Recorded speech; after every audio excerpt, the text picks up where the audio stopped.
Hi everyone. So we're going to be talking in this class about urban planning in the 20th century. And I want to start by providing a relatively brief and hopefully straightforward definition, and then talking about a case study in New York City as an example of planning, what can go wrong with planning, and then ending hopefully on a more optimistic note with how mistakes can be remediated. So we're going to be looking at a case of brownfield regeneration at the very end. Okay, so urban planning essentially you can think of as a modern discipline. This is something that only pretty recently, for example, can you get a degree in urban planning. And what do you study?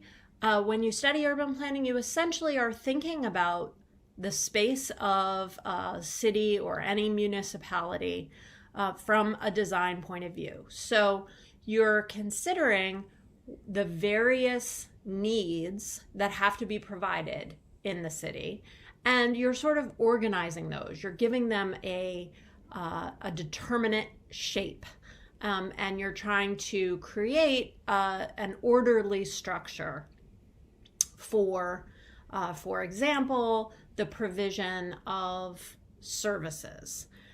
So things like water, sewer, electric, these things have to be sort of provided for. They have to be given a place to exist, and they have to be regulated in some way. That is part of what a planner would do. There's actually a lot of time spent on issues having to do with water, which both have to do with the provision of fresh water, but they also have to do with the processing of wastewater.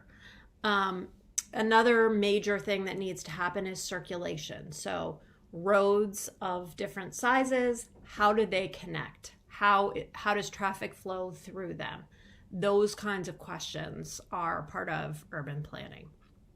The question of which structures should go where, what are appropriate sites, for example, for various kinds of uses, that is an important part of urban planning. And of course, the question of open space or green space, parkland, is a very important aspect of urban planning as well. So those are some of the things that planners are thinking about as they try to organize and give a pleasing form to the modern city. So you can almost think about it, and you can right away see some of the troubles that emerge for planners. Is what you have is a very complex space that is actually constantly changing. Okay, so the people who are there are changing. There are demographic shifts as people move from one area to another. There are all kinds of economic patterns that are variable within a city. That's just one example of a way in which a city is lively, right? It's changeable. It's alive. It's really in many ways more like an organism than like a designed object. And that tension is where a lot of the problems in city planning arise. And in fact, more recent thinking about city planning has been trying to acknowledge the idea of the city as a kind of organism, as a sort of very large scale macroorganism, and to consider it more in terms of natural processes like growth or like metabolism, rather than as something that is sort of static design artifact that can be laid out properly and then be done. So that tension between something that is very complex and three-dimensional, also four-dimensional, right? Because we have the dimension of time, and dealing with the city as a two-dimensional object is a tension that we see in modern urban planning. So you're essentially trying to take something extremely complex and you're trying to approach it analytically. But that is very difficult to do given how complex it is.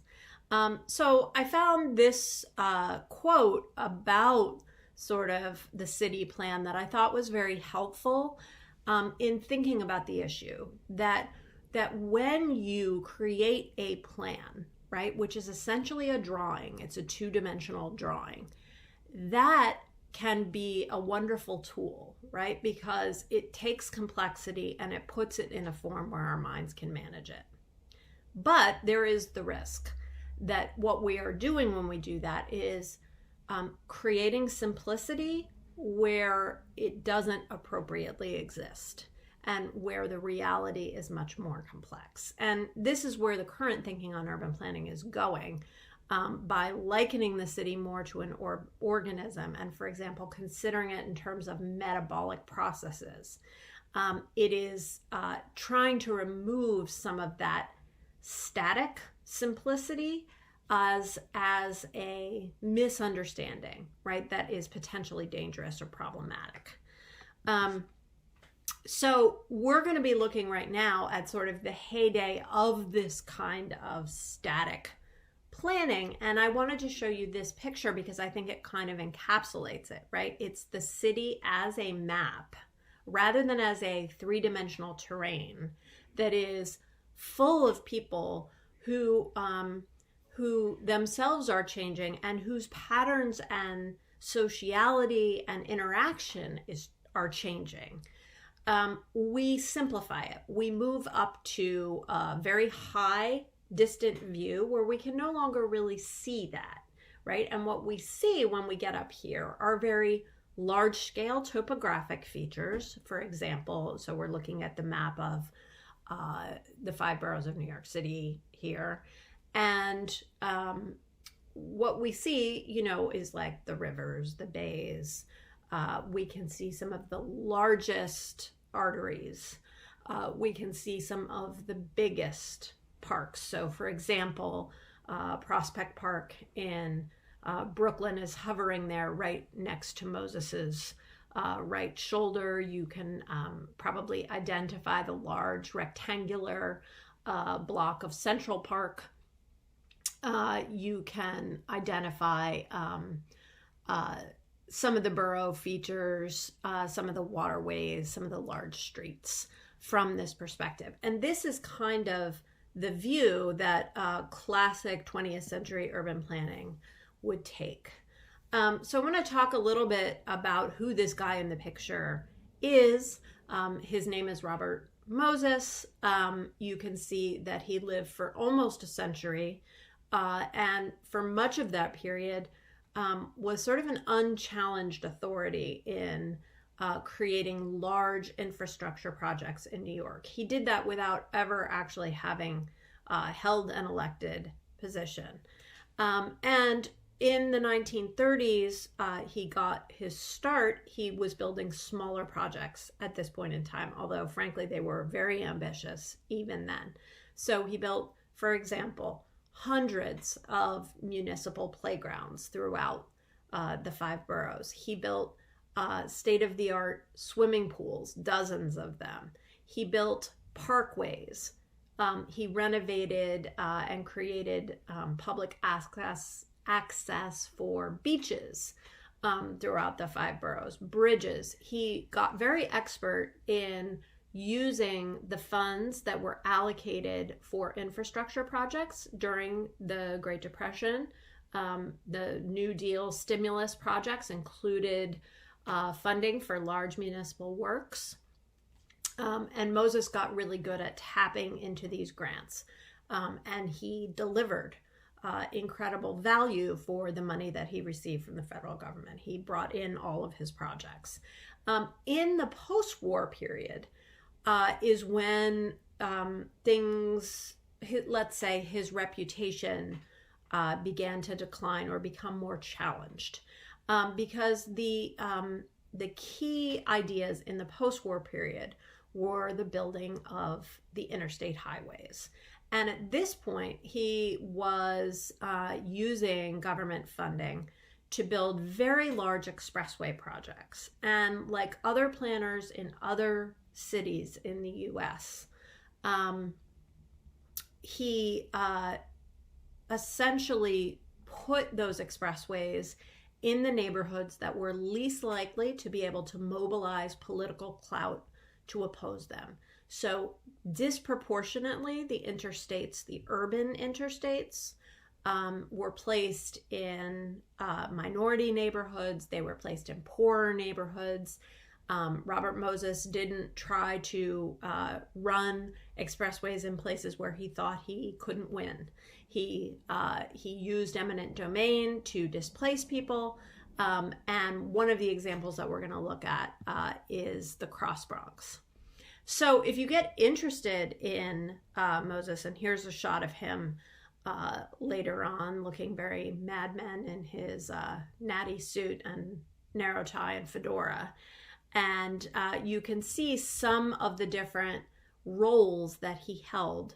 And you can see that in many of these, he had decades of service on these various overlapping commissions and authorities and departments that he was part of. And I've put a web link there so you can find out more about Moses. He was an incredibly prolific planner. So this is a short list of some of the projects that he built. And as I said, many of these are incredibly well-regarded projects. And without a doubt, even those who most critiqued Moses acknowledge that he shaped modern New York as we know it. You can't go anywhere in or around New York City without driving on his roads, visiting his parks. So there's no doubt that he had an outsized influence. And some of his projects have maintained a very good reputation. So this is a little strip of the Wantagh Parkway, which heads to Jones Beach. And we're looking at the large central water tower that marks this facility. If you look at it from an aerial view, you can see the Wantagh Parkway driving up to this very symmetrically laid out beach where that can really house literally millions of visitors. It's so vast. So this is an example of one of Jones's quite ambitious early projects. He didn't do things by half measures.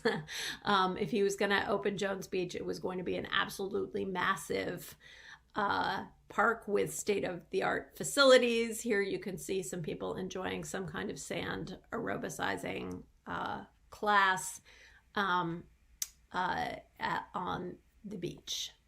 Okay, so Moses's reputation really declines later, and there are a number of reasons why, but I really want to focus on one of his most controversial and sort of hated projects, which is the Cross Bronx Expressway, which you can see in this photograph, and talk about this a little bit. So the Cross Bronx is an example of a post-war U.S. interstate.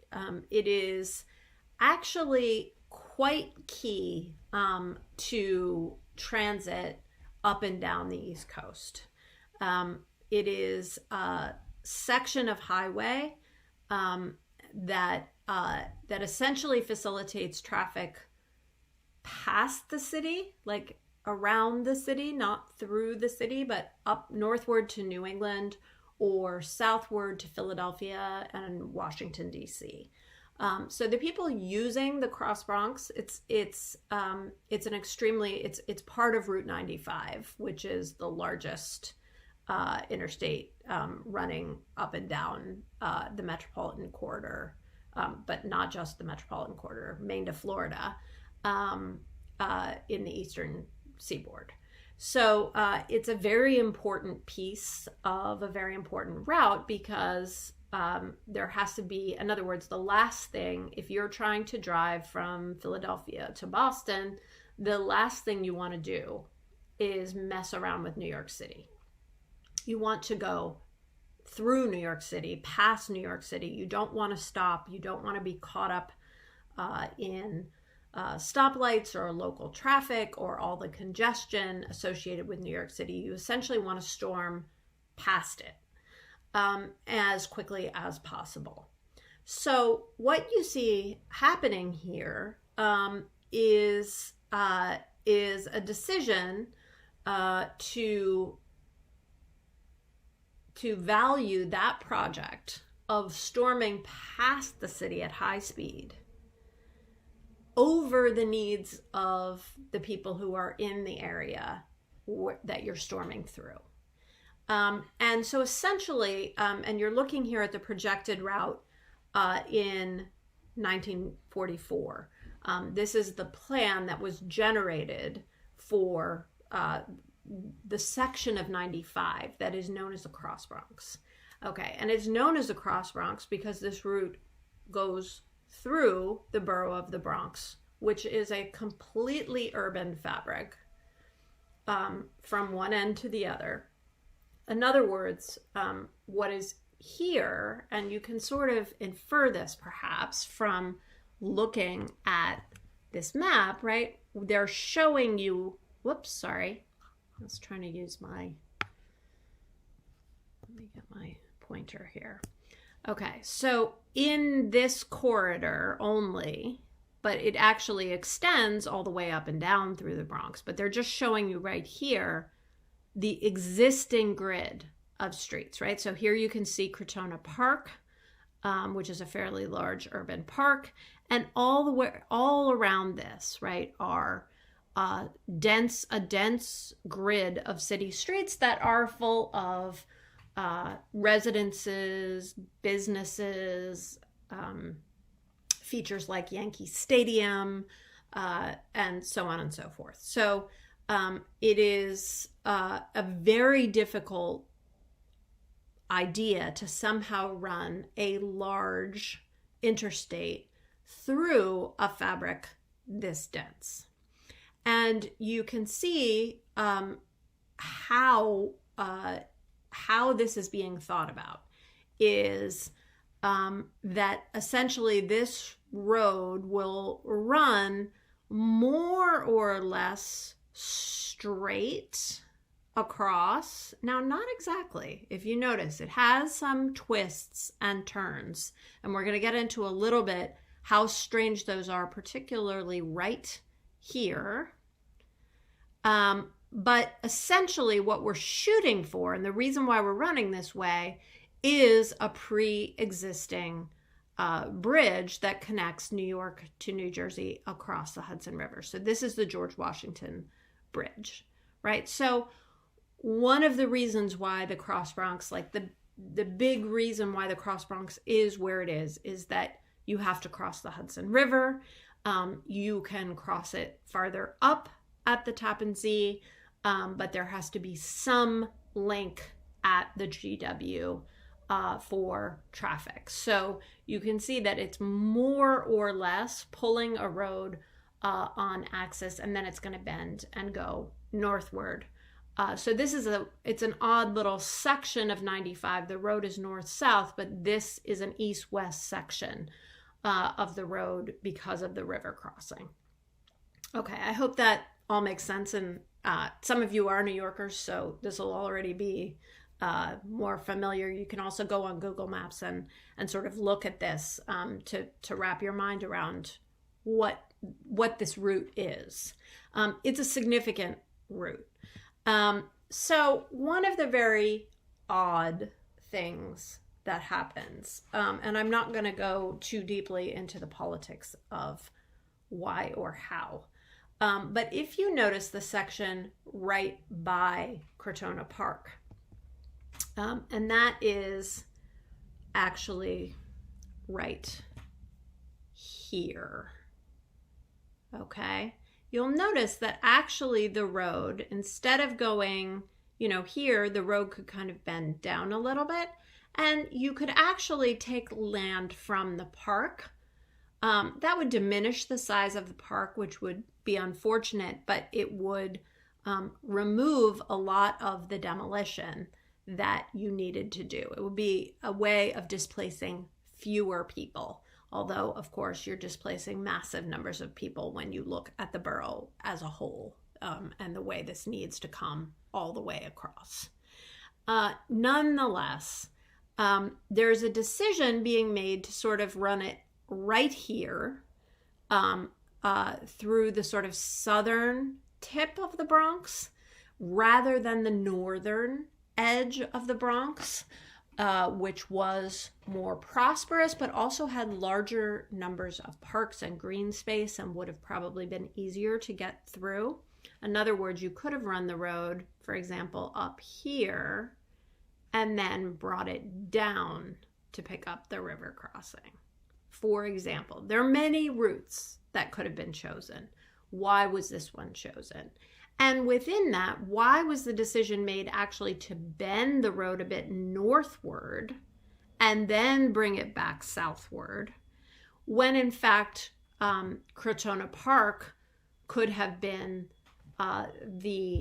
could have removed some of the difficulty, right? So right here, you could have come actually a bit south of the 3rd Avenue terminal and across the park rather than literally down 174th Street, which is where the actual route of the road is today. Okay, so that was a question that many asked, was what kind of backdoor dealings motivated this? And rather than get into all of that, I want to talk a little bit about just sort of how this was perceived. So one of the planners who worked with Moses on this project was a man named Ernest Clark, and you can see here his response to this was, how the hell are we going to get across here? And he says this is probably the most challenging highway project that had been even conceived up to this time. And it would have taken someone like Moses to think, no problem, we're just going to dynamite the urban fabric and remove all these people and cut the road right through the middle of this. Okay, so at the time, this was thought to be sort of a bold, audacious, grand plan, and was, you know, Moses was sort of celebrated for his capacity to not let human interests stand in the way of this road, right? So it was seen as a kind of mental toughness to dismiss all of the complaints about this as whining and go forward with it anyway. If you look at this map, though, you're going to start to get a sense of some of the other factors that were in play in this decision. And keep in mind that these maps, and you can see here on the key, this is called a residential security map. And what's been happening here is that the 5 boroughs, actually, I don't think Staten Island is depicted in this particular, well, maybe it is. Actually, I guess it is. Parts of Jersey are actually in here. So here's Long Island, Manhattan. Sorry, this is Long Island. So here's Manhattan. The part of the Bronx that we're looking at that the road goes through is here. And you can actually see that this portion of the Bronx has been redlined. So this map is using color to tell lenders which areas are quote unquote safe to lend and which aren't.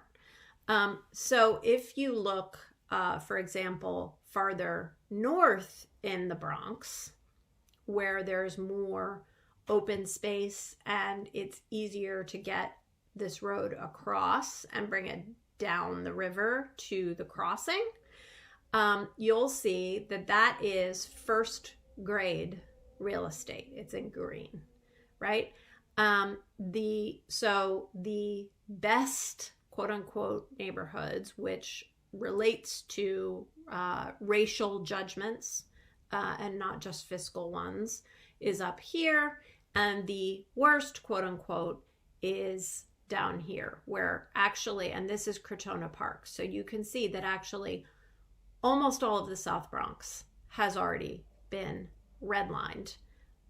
What you have in yellow, which means what comes right before red, is the rest of the South Bronx. And this little channel of blue, which they're calling second grade, is around the Grand Concourse.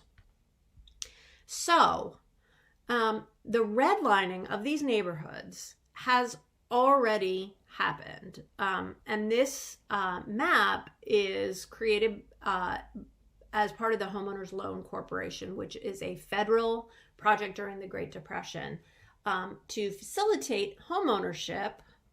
But actually, as you can see, it's facilitating it for some people and refusing it or denying it to other neighborhoods.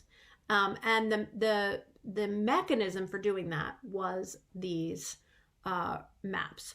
So when you hear about redlining, you have to keep in mind that this is something that is happening on the highest levels of government as part of policy, right, that is being sort of directed to banks, and banks then participate in it, but they're actually not the architects of it.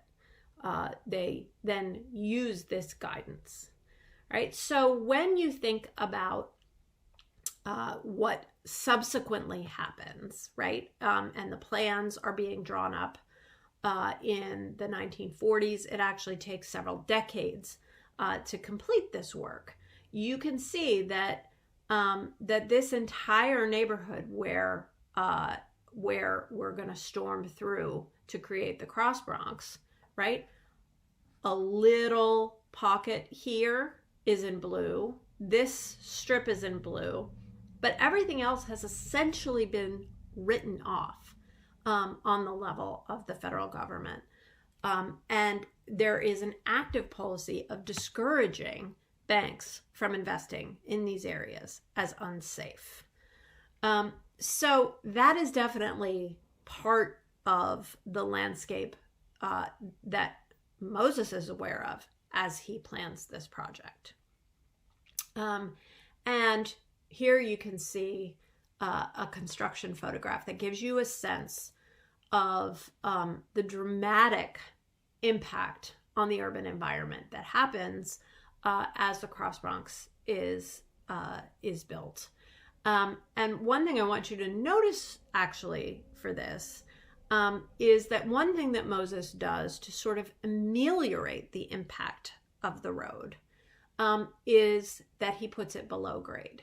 So if you look at this, you can see that he's actually excavating. He's removed the surface buildings, but he's now blasting downwards to create a submerged roadway. And this actually is meant to diminish the effects of this roadway on the surrounding area, not to make it worse, right? So if it were at grade, it would be more dangerous for the people living here. And if it were raised above grade, it would be even more of a nuisance. So it's not the case that he actually built the worst possible road across the Bronx that he could have. He tried in some respects to make this road better. However, he was notoriously indifferent to the fate of the people who had to move. He was very dismissive of their concerns, and simply basically went ahead with the project because there was not an organized enough coalition to oppose him. And he made this statement that you see on the screen. And I just want to point out that this was one of Stalin's favorite maxims also. So he is interested in the big picture. He is less concerned about the lives that he may be affecting by making this very top-level bureaucratic decision to run the road through this very dense neighborhood. There are a number of reasons why we have come to hate the Cross Bronx. Anyone who drives it hates it. And it feels very much like a circle of hell when you drive it. But we've also had intellectuals, historians, writers describe for us the negative effects of this bureau, and we've also of this road. We've also seen what the road did to the Bronx, and that's what we're going to talk about next. But before we do that, I just wanted to share with you this paragraph from Marshall Berman's All That Is Solid Melts into Air. This is a book that was published in the early 80s that is really about the experience of modern life. But one of his case studies is the Cross Bronx, and he describes it actually mostly in very first personal terms because he lived in the Bronx and he was one of the people who had to move as a result of this road going through. So he has other parts of the book where he talks about the impact upon him and upon the Bronx. But I think it's worth quoting this in full. So here's what he says. The Bronx's dreadful fate, in other words, what happened to the borough as a whole, not just this project, is experienced, though probably not understood, by the hundreds of thousands of motorists every day as they negotiate the Cross Bronx Expressway, which cuts through the borough's center. This road, although jammed with heavy traffic day and night, is fast, deadly fast. Speed limits are routinely transgressed, even at the dangerously curved and graded entrance and exit ramps. Constant convoys of huge trucks with grimly aggressive drivers dominate the sight lines. Cars weave wildly in and out among the trucks. It is as if everyone on this road is seized with a desperate, uncontrollable urge to get out of the Bronx as fast as wheels can take him. A glance at the cityscape to the north and south, and it is hard to get more than quick glances because much of the road is below ground level and bounded by brick walls 10 feet high, will suggest why. Hundreds of boarded up abandoned buildings and charred and burnt out hulks of buildings, dozens of blocks covered with nothing at all but shattered bricks and waste. And of course, he's writing this in the 80s where that was the dominant visual impression of the Bronx. So he's describing, I think, rather vividly here, the hellishness of the road, and how allowing us to sort of begin to infer what it might be like if, rather than experiencing this road from inside of our car, which is where most of us experience it from, we were to imagine ourselves as living in the urban fabric through which this road runs. And essentially what happens, I'm actually going to go back for a second to the redlining map, because you can see that this neighborhood that has been redlined here in this map,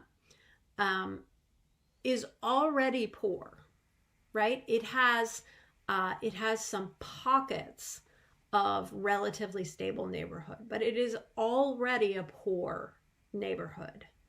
And then you do this. Okay, so what is likely to happen to a poor neighborhood when you rip through its urban fabric like this?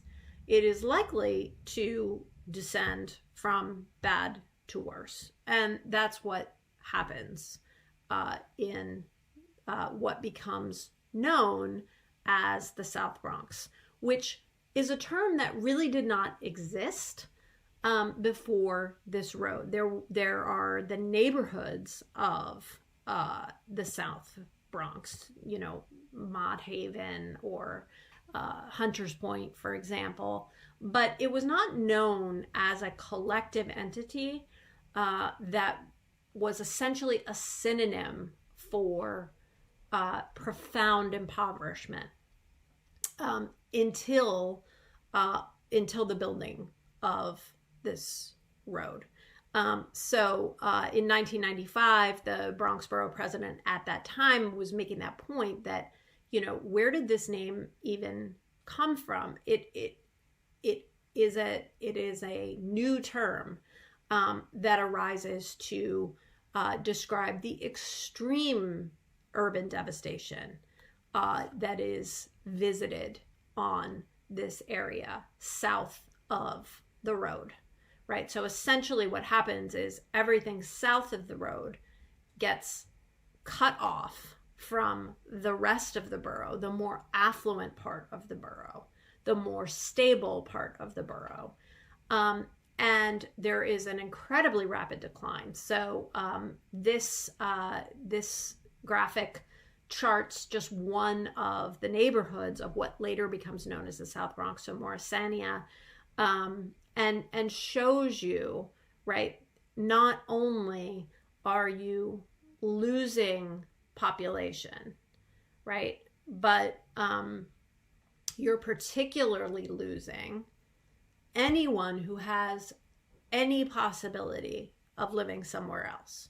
So if you look at the changes, right, in population here, you can see overall there's a massive loss of population in this area.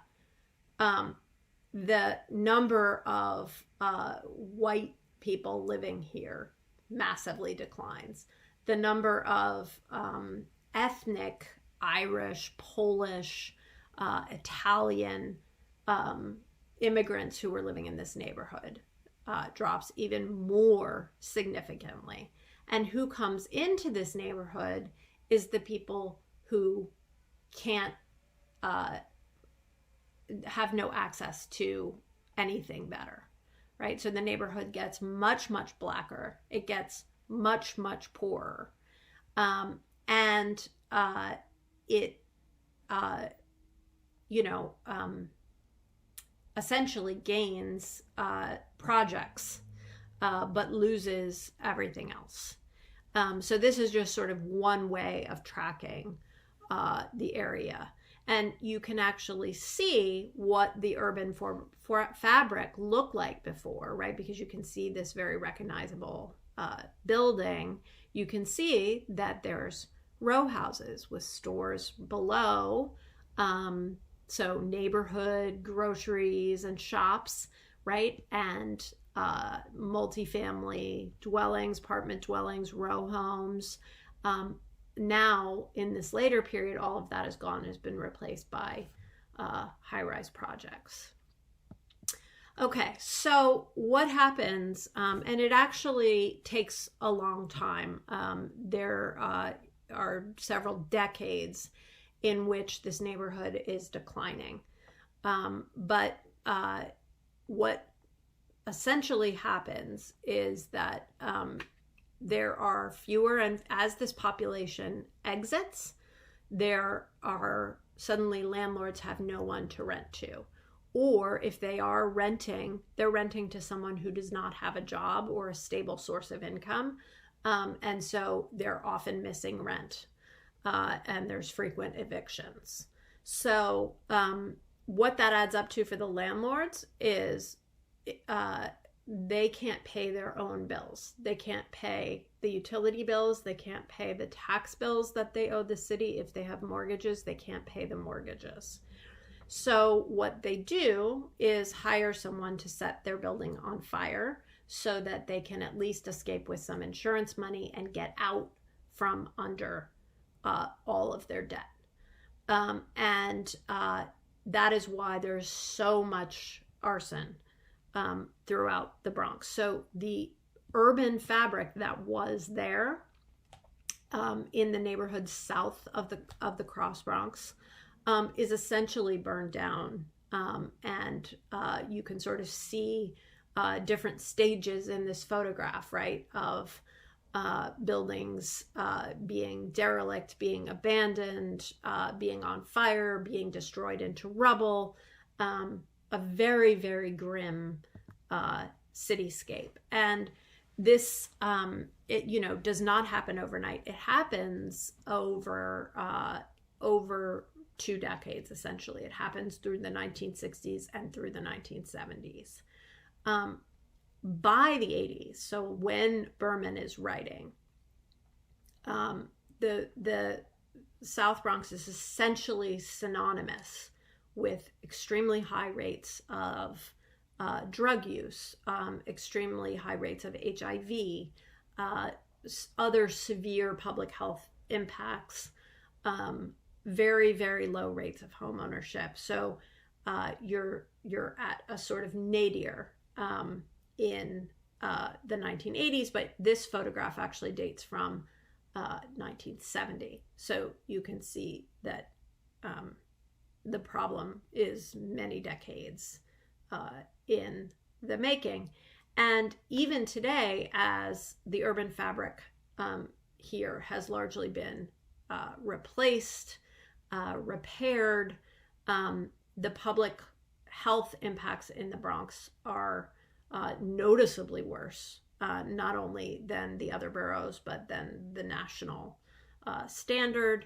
One of the ongoing impacts from the Cross Bronx is just extremely high rates of asthma, childhood asthma, and other respiratory distress. And this, by the way, is one of the reasons why COVID-19 is disproportionately impacting minority neighborhoods, is because there is already so much particulate pollution. There's already such stress on the lungs of people who live in neighborhoods like this from things like the Cross Bronx and from other undesirable infrastructure, that it isn't just the devastation on day one, it's the devastation now in 2020 as a result of permanently having this road running through a dense urban neighborhood. So I put in a link here so you can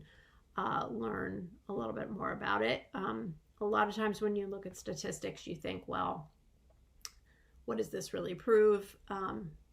The statistics in the South Bronx are shocking and striking. They're quite noticeable.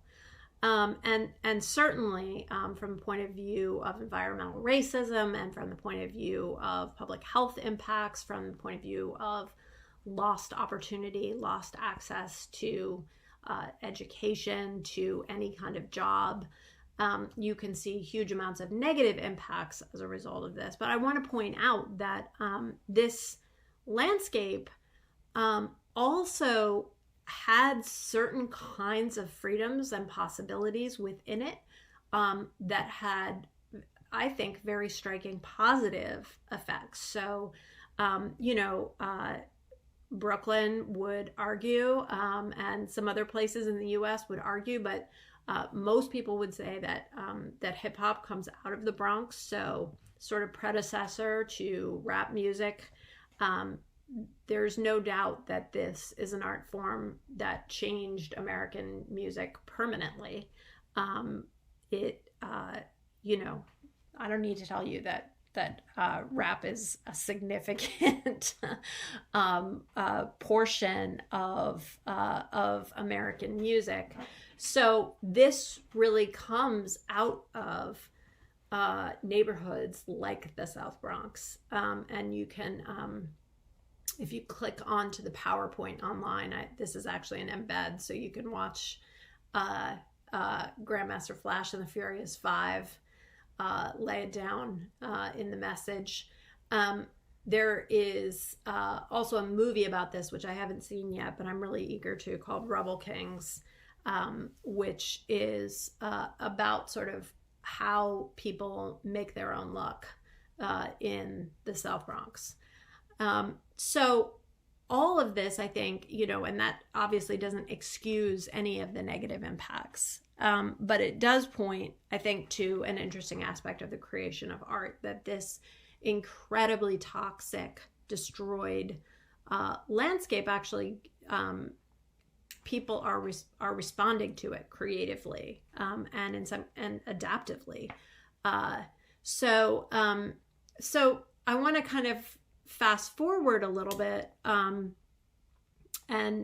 for those of you who are New Yorkers, that the Bronx has actually been kind of a topic in urban redevelopment, and particularly along the water in the South Bronx.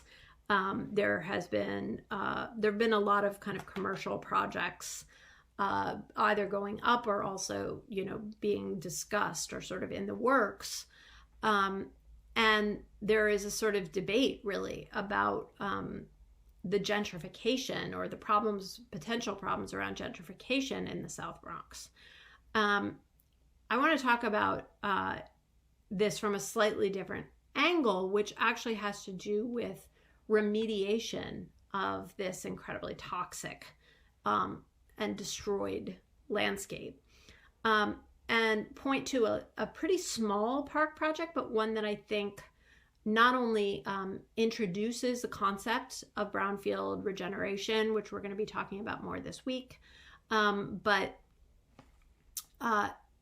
also sort of points to the unique value of brownfield regeneration. When you take a landscape that is, utterly forsaken, and this particular park is located in one of those landscapes. So this is an older photograph that sort of shows you what this little slice of land looks like along the Bronx River. So you can see there's an Amtrak station over here.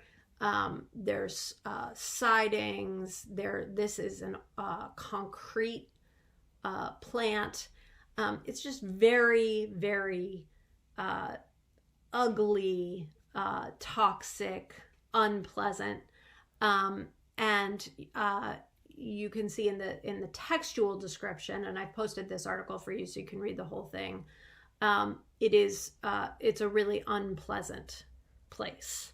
And the idea of brownfield regeneration is to take a site that looks like this. So here you can see what the author is describing, that there's actually concrete that has been dumped on this site. So there's sort of like, it's not a road, it's just dumped concrete and concrete blocks everywhere.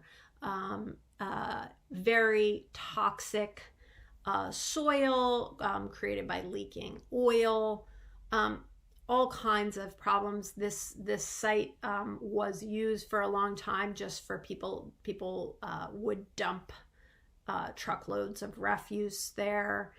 So for example, there were about 10,000 tires littering the riverbanks here.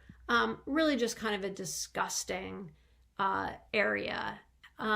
And bounded on all sides by high-speed roads. So you can see that this little strip of parkland that has now been created. So this is the site that we're talking about that was this previous concrete plant.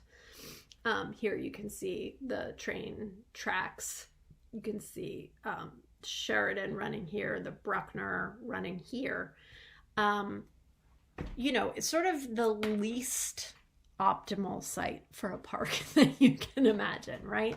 And I think to me, that's something that captures my imagination about brownfield regeneration. Is it's a way of looking at the most degraded landscapes and thinking about how to begin healing them. What can be done? And one of the very first things that was actually done, it took a long time to raise the money for this park because this park is not in Manhattan. It is not proximate to real estate development opportunities that are seen to be moneymakers for anyone.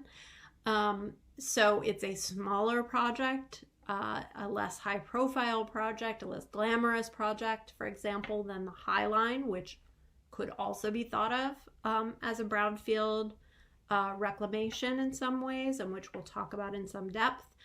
In any case, what I think is really significant about this is precisely it's how unpromising it is, right? It's sort of the worst place you can imagine. And so how to make this a place for human beings, how to begin to bring people in here and make this a place that will actually enhance their lives, right? Is I think it's a very dramatic use of design to take something from a complete liability to an asset. And one of the very first things that was done was creating a path of pedestrian access. There is a pretty steep grade here from the roadway down. So this had to be sort of carefully graded, and they started out just with a mulch path to start bringing people onto the site. Once they started bringing people from the neighborhood onto the site, all kinds of things were able to happen. People were able to, first of all, volunteer to help with the massive cleanup. Second of all, begin to articulate how the space could be used in ways that were most beneficial to the community. And there is a lot of use packed into this tiny little sliver of godforsaken land. One of the really cool features is that there's this little beach that comes down where people can go right into the river. This is not a picture of that. I didn't mean to click actually, but this is a picture that shows you another. This is like the kayak launch. That's actually a little bit deeper into the park. I think my last slide actually shows it, right? So this becomes right here. So here you can see the beach in the foreground of this photo with some kids walking along. So you can get right into the water. You can fish, you can play, you can explore and play up and down these rocks. That is a really unique feature of this park that is not terribly typical of urban parks and makes this pretty special. You can also see that there are areas of raised walkway. So in the middle ground of this photograph, right, you can see that they have actually reused a lot of the concrete that was found on the site to create that sort of barrier and create this walkway that circles around the old features of the concrete plant. So one of the things that they've done is that they haven't tried to hide the urban character of this site. In fact, this park is called Concrete Plant Park, which I think is kind of interesting. And you can see they've kept the old infrastructure. It's actually restored and painted, but they've kept it. And this has to do with thinking about parks now that they aren't, it isn't thought to be necessary to remove all traces of what a site was. that in fact it's thought to be more interesting to make use of these historical features and connect them into other features. So you can see this raised walkway that goes around there. And that, if you keep going down this path, connects to this sort of shaded overlook area where you can sit and relax. There are a number of cool features like outdoor chess tables that they have built into this park in consultation with the community wishes. So in addition to being a sort of interesting example of true brownfield regeneration, this is a good example of community-based planning, where the community is really invited into the site, invited to participate in the design of the site, and to sort of nominate the features that are most desirable, and kind of focus the design brief in consultation with the users of the park. So this is a project that I would really like us to be thinking about this week as we talk about city problems, because it's really both, right? It really points to a problem. It also points to a solution for that, a way of making something beautiful, usable and inviting out of something that is truly degraded and depressing. And I just want to point out, you likely have heard of the High Line. Maybe you haven't. I don't know. I follow this kind of stuff, so I don't know what anybody's heard of. But this is a very high profile. It is internationally known. This park, which takes, and we'll be talking about this more in the next lecture, takes an unused area of elevated track that was running up 10th Avenue on the west side and repurposes it into a public park. Very, very successful urban park. Nothing against the High Line, but you probably haven't heard of this other park in the Bronx. Vastly less publicity, vastly less money invested in it, right? So you can see that the effect of redlining, right? It isn't something that just happened in the 1940s. It has an ongoing cumulative effect, and I think it is one of the things that is going to be a social issue that we most have to remediate, and maybe environmentally sensitive planning is a way that we can move that forward. So on that note, and just to end here, there have been proposals. They have not been taken very seriously, but some have called for doing a freeway cap park on the Cross Bronx Expressway. I think that's such an incredibly fantastic idea for so many reasons. And we're going to be talking in the next lecture about freeway caps and what they are. So this will make more sense then. But this would actually it's a very good example of taking something that has been a really huge liability for this neighborhood, that has brought it as close to the edge of death as we've seen in an American city, and would actually turn that into something that could be an economic generator, a source of beauty, and a source of environmental restoration. So we'll talk a little bit about that in the next lecture. Okay, thanks, guys.